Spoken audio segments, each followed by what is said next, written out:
오늘의 본문 6장 1절은 이렇게 시작되고 있어요. 다윗이 이스라엘에서 뽑은 무리 3만 명을 다시 모으고, 몇 명이요? 3만 명. 다윗이 일어나 자기와 함께 있는 모든 사람과 더불어 바알레위아로 가서 거기서 하나님의 궤를 메어 오려 하니 그 궤는 그룹들 사이에 좌정하신 만군의 여호와 이름으로 불리우는 것이라.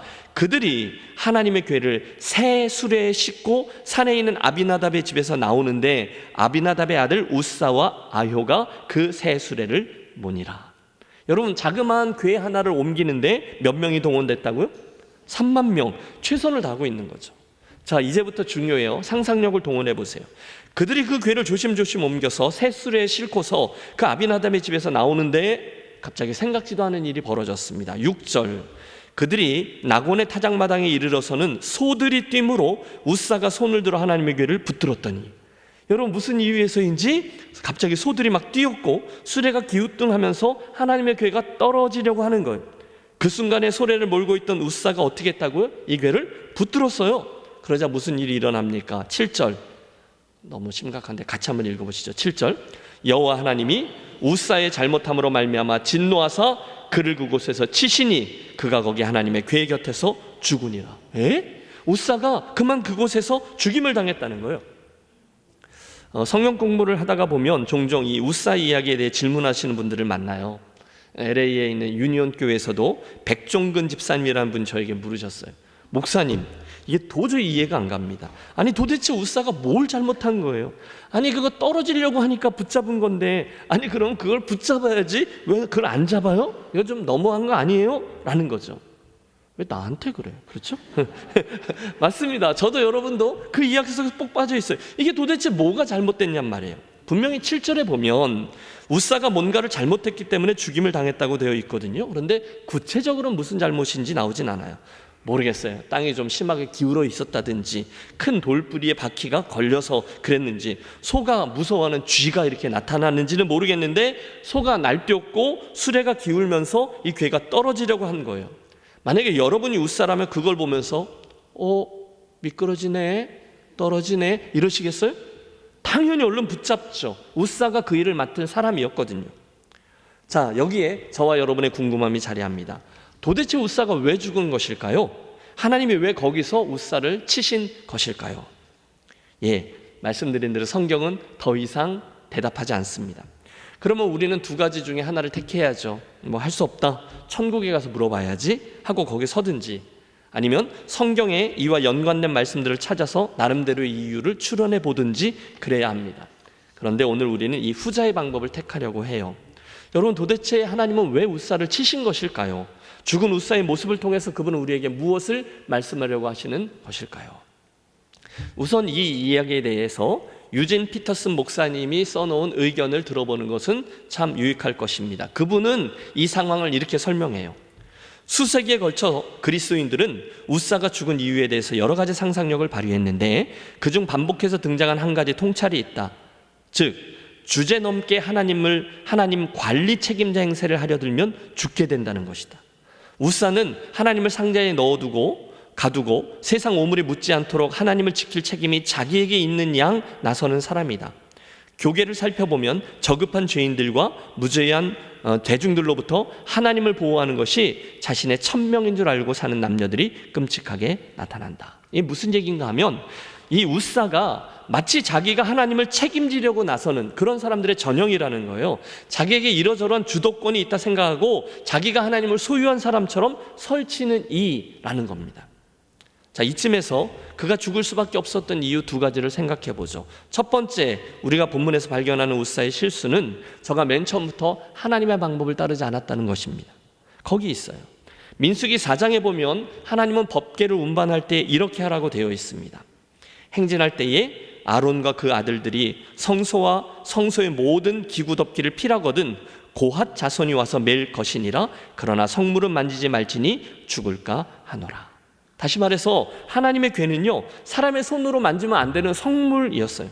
오직 레위인들, 고핫 자손들이 그 법궤의 네 구탱이에 있는 이런 고리에다가 긴 막대기를 끼워서 이렇게 메고 운반해야 했습니다. 그런데 오늘 본문을 보세요. 아비나답 집의 아들 우사와 아효가 새 수레, 그러니까 당시로서는 최신 운반 기술인 황소가 끄는 수레를 이용했다라고 되어 있어요. 오늘날로 말하면 요즘 제일 좋은 차, 아주 최신형의 세단, 벤츠나 BMW 이런 차에다 하나님의 계를 딱 실은 겁니다. 물론 그것은 투박한 막대기를 끼워서 터벅터벅 걸어가는 방법보다 훨씬 더 멋있는 방법이었을 겁니다. 그런데 문제는 이게 하나님이 말씀하신 방법이 아니었다는 거죠.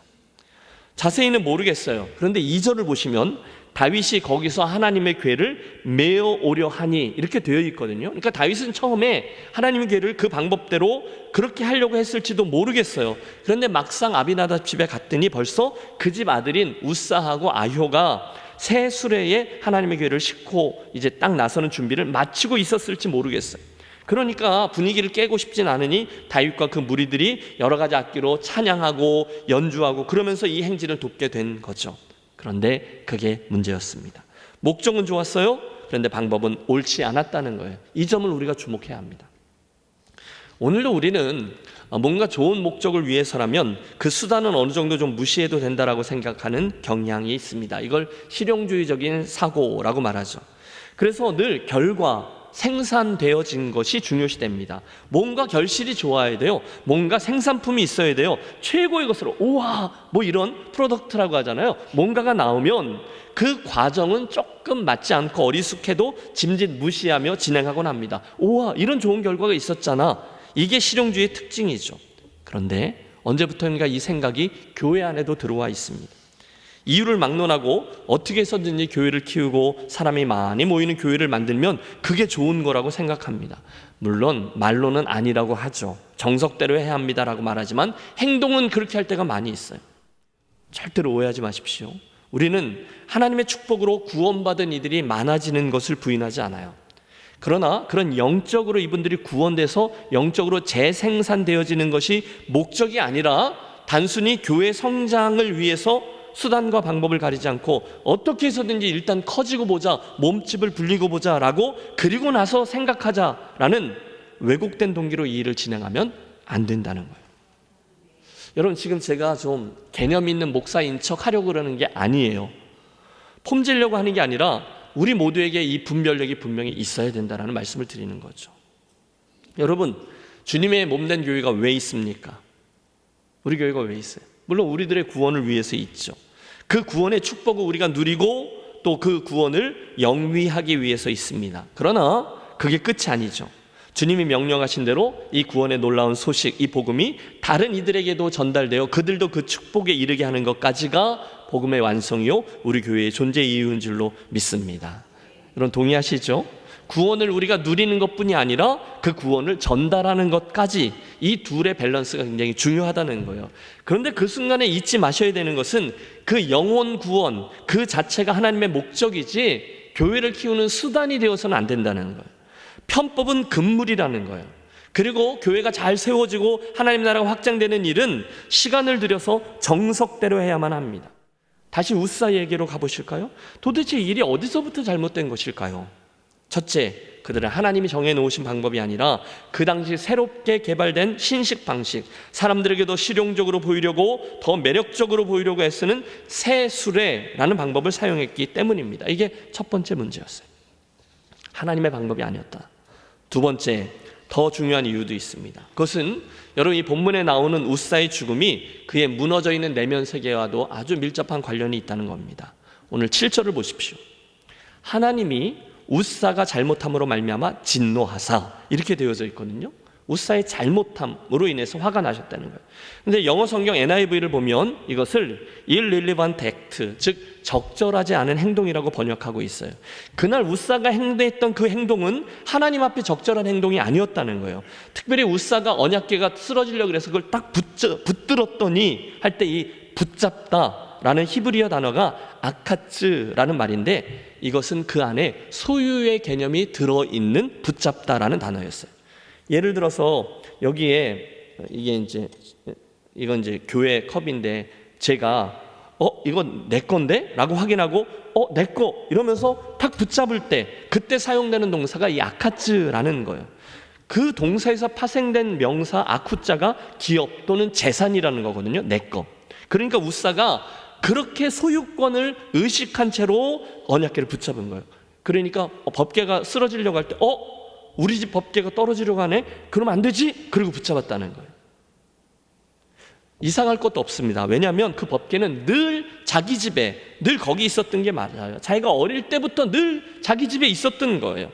그 궤는 물론 아버지 아비나답이 말해주지 않았겠어요? 얘야, 막 뛰어놀면 안 돼. 이거 하나님의 궤야. 조심스럽게 다뤄야 돼. 막 건드리면 안 돼. 아무리 아빠가 그렇게 말해줬어도 20년 동안 이게 너무 오랫동안 우리 집에 있었던 거니까 너무 익숙한 거예요. 그러니까 그건 우리 거예요. 그건 내 거예요. 그래서 손을 잡았다는 거예요. 순간 그 궤의 주인이신 하나님이 우사의 그 마음을 보신 거예요. 그리고 그를 치셨다는 거예요. 사랑하는 여러분, 이 이야기가 오늘 우리들에게 시사하는 바가 큽니다. 한마디로 지금 우사는 자기가 하나님을 책임지려고 했던 사람이었다는 거예요. 이유는 분명하죠. 원래 우리 집 거니까, 원래 내 것이었으니까 그런 소유의 마음이 담긴 태도로 궤를 붙들었고 그게 문제였다는 겁니다. 그러나 기억하십시오. 여러분, 우리 하나님은 결단코 어떤 사람에 의해서 관리되는 분이 아니시죠. 하나님을 그 궤 안에 보호하고 내가 그 안에 보관해 두어야지 라고 생각하는 것은 틀린 생각이에요. 여러분, 우리 하나님은 절대로 만만한 분이 아니시라는 점을 기억하십시오. 그분은 결단코 우리들의 이러저러한 변덕스러운 감정에 왔다 갔다 하시는 분이 아니세요. 우리들의 얕은 잔 재주에 의해서 움직이시는 분도 아니세요. 우리가 이렇게 저렇게 할 수 있는 분이 아니세요. 대신에 그분은 우리를 당신께로 맞추어야만 하는 존재인 줄로 믿습니다. 여러분 아세요? 맨 처음에 그 하나님의 궤가 여러 과정들을 통해서 아비나답의 집에 도착했을 때 사무엘상 7장을 보면 그의 아들이었던 엘리야살은 그 하나님의 궤를 잘 지켰다 이렇게 되어 있습니다. 그게 그들의 사명이었어요. 잘 뭐 했다고요? 지켰다. 그런데 오늘 본문에 나오는 아마 그의 형제나 아들이 아닐까 생각하는데 우사는 그 하나님의 것을 붙들고 있습니다. 즉 지키던 모습에서 소유의 의미가 더해진 붙드는 모습으로 바뀌었다는 거예요. 이 변화를 여러분 보셔야 된다는 거죠. 자, 이쯤에서 우리 이야기를 해보시죠. 여러분 처음에 여러분이 예수 믿고 감격이 있었을 겁니다. 예수님 처음 만났을 때 가슴이 막 울컥울컥하고 감사도 있고 은혜도 있고 눈물도 있었어요. 그런데 이게 한 달, 두 달, 1년, 2년, 10년, 20년 시간이 지나면서 너무 익숙해진 거예요. 그러니까 신앙생활이 나에게 너무 익숙해진 거죠. 그래서 나 중심적이 되었어요. 한 해, 두 해, 세월이 흐르면서 나도 모르게 그 하나님을 내가 너무도 잘 알고 있다는 듯 타성해졌습니다. 이 정도면 돼. 예수 믿는 거 너무 깊이 빠지면 골치 아파. 적당히 거리를 두면서 믿어야지. 그러면서 나도 모르는 사이에 내가 그 하나님의 자리에 서서 마치 내가 그 중요한 일을 하는 사람인 양 내 마음대로 하나님을 그립니다. 그분에 대한 경외심, 그분을 향한 사랑, 그분에 대한 믿음, 여러분 그런 것들에서 출발하는데 이게 너무 익숙해지다 보니까 이것들은 점점 사라지고 나도 모르는 사이에 내 마음대로 적당히 조절해 가면서 하나님을 대합니다. 말도 막 하게 돼요. 신앙생활이라는 게 말이야 원래 이런 거야. 우리 하나님은 이런 분이야. 내가 하라는 대로 해봐. 이러면 신앙생활 잘할 수 있다니까. 어느덧 신앙생활의 중심축이 나에게 와 있어요. 여러분 우사는요 하루아침에 죽은 사람이 아니에요. 대신에 그는 이미 하나님에 대해서 하루하루 죽어가고 있었던 사람입니다. 그러다가 그날 결정적으로 그 선을 넘은 것뿐이죠. 저와 여러분 절대로 그런 우사가 되지 않으시기를 주의 이름으로 축복합니다. 정신을 차려야 된다는 거예요. 다시 본문으로 돌아가 보시죠. 그렇게 우사가 죽었어요. 깜짝 놀랐습니다. 바로 그 순간에 여러분 누가 가장 낙심했을까요? 네, 다윗입니다. 그래서 8절 여호와께서 우사를 치심으로 다윗이 분하여 그곳을 베레스 우사라 부르니 다윗이 화가 났대요. 여러분 하나님께 화가 났을까요? 아니요. 이 상황에 대해서 통분한 겁니다. 그래서 그곳을 베레스 우사라 부르니. 드디어 나왔네요. 하나님이 우사를 치셨다라는 뜻의 베레스 우사라고 다윗이 그 땅의 이름을 명명합니다. 9절 이제 저가 두려움과 실망감 가운데 고백합니다. 다윗이 그날에 여호와를 두려워하여 이르되, 드디어 두려워하는 거예요. 여호와의 궤가 어찌 내게 오리요 하고 의기소침 모드죠. 코가 석자나 빠졌어요. 그렇지, 내 주제에 무슨 하나님의 궤를, 이게 가당키나 했던 일이었어? 그리고 모든 계획을 내려놓습니다. 10절 다윗이 여호와의 궤를 옮겨 다윗성 자기에게로 메어가기를 즐겨하지 아니하고 이제 포기한 거예요. 가드 사람 오벳 에돔의 집으로 메어 간지라. 그리고 이야기가 이렇게 일단락 됩니다. 자, 이쯤에서 또 한 번 멈춰 서서 여러분 저와 함께 숨을 골라보시죠. 여러분 지금 누가 죽었어요? 잘 모르세요? 누가 죽었어요? 우사가 죽었어요. 그런데 엄밀히 말해서 이 모든 일에 책임을 지고 죽었어야 될 사람은 누굽니까? 다윗입니다. 그 일을 자기가 벌인 거거든요. 이 모든 일을 계획하고 지휘했던 사람은 다윗이었어요. 그런데 우사가 죽었어요. 살짝 억울하죠? 그러나 하나님은 이 이야기를 통해서 오늘 우리들에게 무엇인가를 말씀하고 계신 거죠. 무엇일까요? 사실 여러분 지금 이야기를 살짝 큰 그림에서 보면 지금 다윗이요, 인생의 가장 큰 성공을 거둔 뒤에 영적인 나사가 조금 풀려있는 상황입니다. 본문을 자세히 읽어보세요. 여러분 지난주의 말씀이에요. 왕업의 수행자 다윗, 그 이야기하고는 약간 다른 분위기가 연출되고 있습니다. 특별히 그가 하나님의 궤를 옮겨오는 이 중요한 일을 계획하고 실행할 때 전혀 그 하나님의 뜻을 물었다거나 따로 그분께 나가서 기도를 했다거나 고민을 했다거나 하는 기록이 나오지 않아요. 그렇죠? 여러분 지난주의 말씀, 하나님 제가 올라가리까? 올라가라. 하나님 제가 헤브론으로 가리까? 올라가라. 헤브론으로 가라. 일마다 때마다 하나님께 여쭙고 그분의 음성을 듣고 움직였는데 오늘 이 이야기는 이런 중요한 일인데 저가 기도했다거나 물었다는 기록이 전혀 나오지 않아요. 무척이나 낯설죠? 또 방법도 문제였다고 말씀드렸죠? 법궤는 고앗 자손 제사장들이 그 나무 막대기로 궤의 고리에 끼워서 메어서 운반해야 했다라고 말씀을 드렸습니다. 그런데 다윗이 그냥 그 집 주인들이 하는 대로 그냥 내버려 둔 거예요. 맡겨버린 거예요. 그러자 그 집 아들이 그냥 수레로 옮기려고 한 거예요. 왜? 그게 훨씬 더 편하고 훨씬 더 세련된 방법이었으니까요. 그러나 하나님이 정하신 방법은 아니었던 거죠. 그런데 다윗이 그걸 보고도 그냥 한 거예요. 왜? 그게 그렇게 막 일이 진행되고 있으니까요. 그러니까 이 좋은 분위기에 편승해서 이 일도 뭐 그렇게 어찌 되겠지 하면서 신중하지 않은 채로 일 처리를 했던 거예요. 그러므로 이 일의 결정적인 책임은 다윗이 져야 되는 게 맞습니다. 물론 지금 그의 모습은 목동 때와 다릅니다. 사울에게 쫓길 때와 달라 보입니다. 헤브론에서 남유다를 다스릴 때와 달라 보입니다. 그는 이제 이스라엘 전체의 왕이었어요. 블레셋과의 전쟁에서 때마다 승리를 했어요. 그냥 하는 것마다 다 잘 되는 거예요. 그래서였겠죠. 정작 이 중요한 일에 대한 하나님의 생각과 그분의 시선을 깜빡 잊고 만 거예요. 그리고 자기도 모르게 이 일에 야, 너 갖고 가자. 자기가 이 일의 중심에 서게 된 겁니다. 여러분 생각해보고 대답해보세요. 오늘 저와 여러분은 저 앞에 나오는 엘리야살처럼 그 하나님을 지키고 있습니까? 아니면 우사처럼 그 하나님을 붙잡고 있습니까?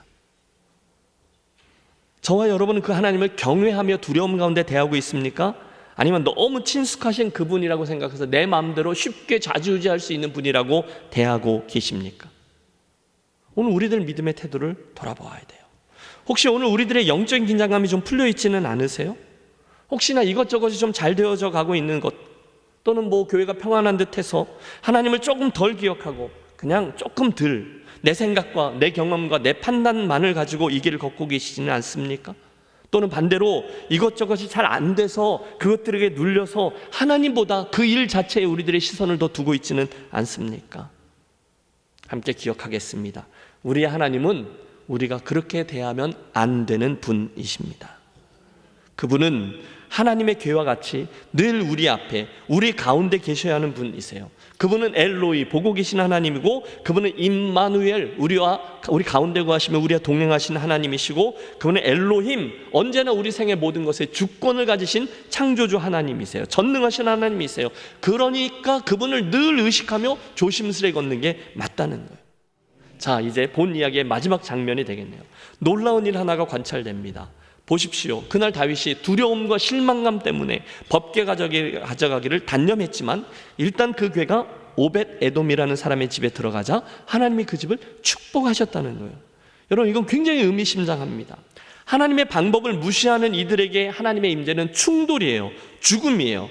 그러나 하나님의 방법을 존중하는 이들에게 똑같은 하나님의 임재는 늘 축복으로 화하게 된다는 것을 기억하십시오. 여러분 이해가 되십니까? 한번 함께 읽어보실까요? 예. 하나님을 같이 읽죠. 하나님을 무시하는 이들에게는 하나님의 임재가 곧 심판을 의미하지만 하나님을 존귀히 여기는 이들에게는 하나님의 임재가 곧 축복을 의미합니다. 믿습니까? 오벳에돔이요 성심껏 그 궤를 다루었어요. 그랬더니 하나님이 그의 집을 크게 축복하셨대요. 석 달 후에 다윗이 그 이야기를 듣습니다.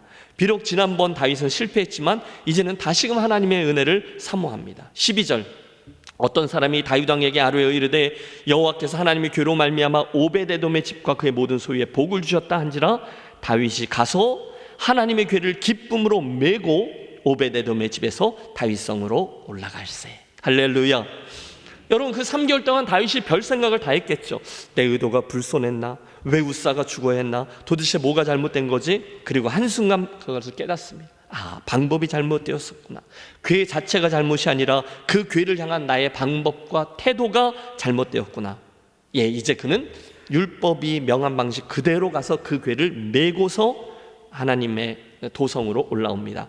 그리고 그 언약궤가 예루살렘 성으로 들어오는 순간 기쁨으로 춤을 추죠. 해피엔딩입니다. 오늘 이 우사라는 사람은요, 하나님을 내 마음대로, 내 고집대로, 내 경험대로 취급하고 내가 책임지고 내가 좌지우지하려고 하는 모든 사람을 상징합니다. 목회자로 살아오면서 저는 오늘 이 이야기에 등장하는 우사 같은 사람을 굉장히 많이 만나보았습니다. 신앙생활, 교회 생활을 하면 할수록 겸손해지지 않아요. 오히려 자기 힘, 능력, 권위, 경험에 빠져서 마치 자기가 다 아는 듯, 심지어 하나님도 내가 생각하는 대로 움직일 것이라고 믿으며 자기 중심적으로 신앙생활을 하는 사람들이 우사입니다. 신앙생활은 물론이거니와 심지어 하나님마저도 너무너무 친숙하기 때문에 모든 게 다 자기가 생각하는 대로 진행될 거라고 생각해요. 다윗이 그런 거예요. 그러니까 늘 자기가 중심이에요. 하나님은, 목사는, 장로는, 권사는, 교회는 다 알아요. 늘 자기 생각이 맞아요. 그리스도의 신비한 몸, 보배로운 교회도, 아니 심지어 하나님도 다 자기가 관리해요. 자기가 소유해요. 누구예요? 우사입니다. 그러나 여러분, 사도 바울의 권면을 기억하세요.